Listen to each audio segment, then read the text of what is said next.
Hello everyone! So ito na nga ang ating basic tutorial para kung paano gamitin ang ating 4-in-1 jig, pencil, and bamboo, and 2 kinds of keychain. Ayan, so may mga colorful tayong available.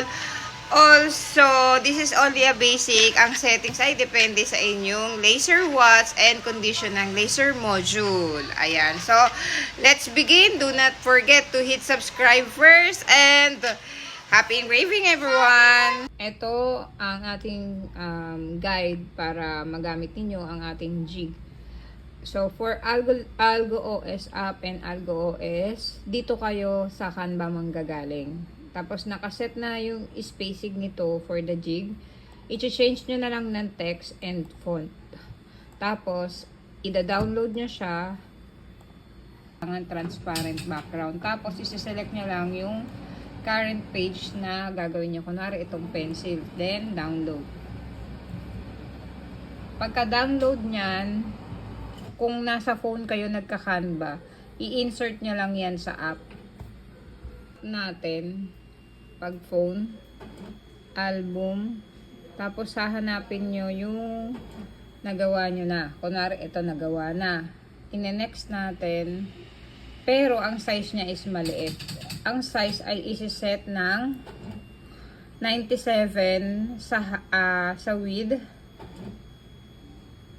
and then 100 naman sa i-unlock nyo muna, unlock 97 sa width tapos 100 naman sa height.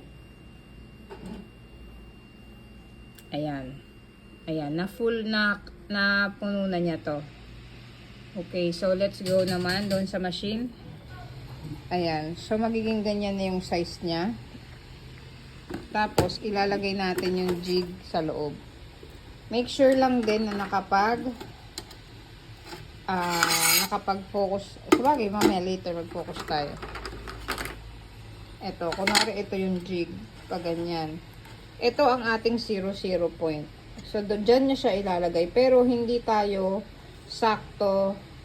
Minsan, mga machine hindi sakto dyan sa 0, 0. Kaya may onting adjustment. Hanapin nyo na lang yung eksaktong 0, 0. Kasi, dapat itong point na to is naka 0, 0. Ayan.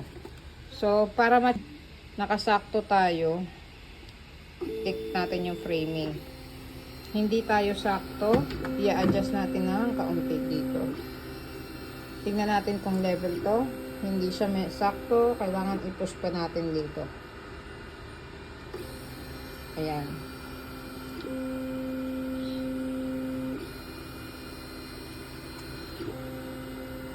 Ayan na, ilagay natin ngayon to. So, hindi ako nakapokus. Magpo-focus tayo. So, after natin makapag-focus, ay pwede na natin siyang i-play kung gagana. Magta-try muna ako ng isa. Sa configuration, kaya nyo na yan. Adjust nyo na lang yung mga settings and then let's start. Ayan, pwede na tayo mag-run. Na siya. So, nag-run na ako. Mukha namang tama ang ating napwestuhan. Ayan. Ito yung unang text na inaano niya. Ini-engrave niya. So, kailangan nyo lang makuha yung 0, 0 point niya. Okay. Check that natin. Tapos na. Ang sakit na sa mata. Ito na siya. Ayan. Puro na ako test. Sus, ayaw mag-focus. Ayan. Basta ito, naka-engrave na siya. At yung sinave natin na Canva, no background, nandito na yun. Sinave na natin siya dito. Tapos, pang ballpen to. Ito, pencil. Tapos, i-engrave lang din natin siya. Nakapwesto na tayo. Ayan, magsiset kayo ng settings dito. Pero, sa new update ng firmware, maliit po ito. Pero, dun sa luma, hindi yan maliit. So, magre-resize tayo. I-unlock nyo muna yung size. 97 sa width. 100 sa height. Ayan kasi yung maximum. Tapos frame. Ayan, kita nyo yan. Pasok yung box natin sa framing. Ayan. Tapos pwede na kayong mag-go. Ayan, pwede na kayong mag-start. Mag-engrave.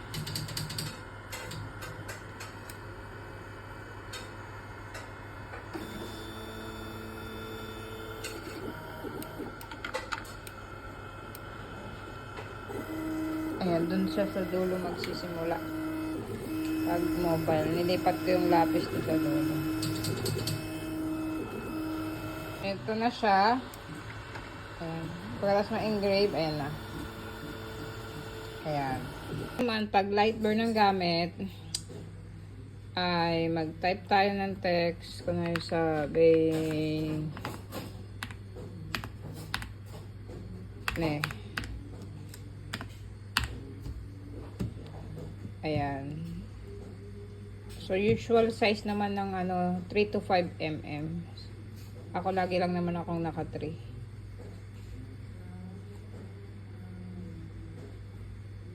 Kahit i-4 natin, pwede na.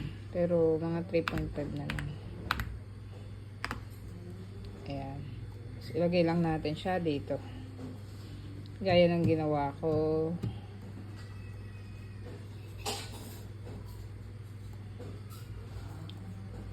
Fill. Let's set the settings.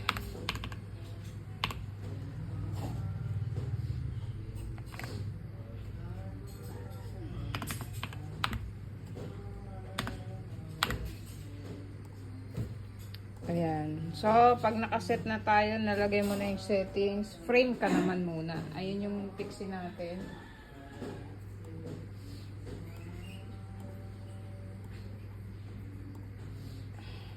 Once na set ka na, pati settings mo, try nating i-frame.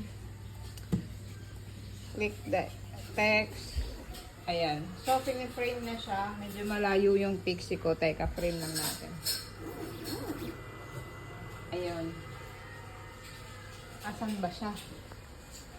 Ayan. So, okay na tayo sa frame. And then, let's start. Ayun. Natatanggal yung aking pang-pindot dito.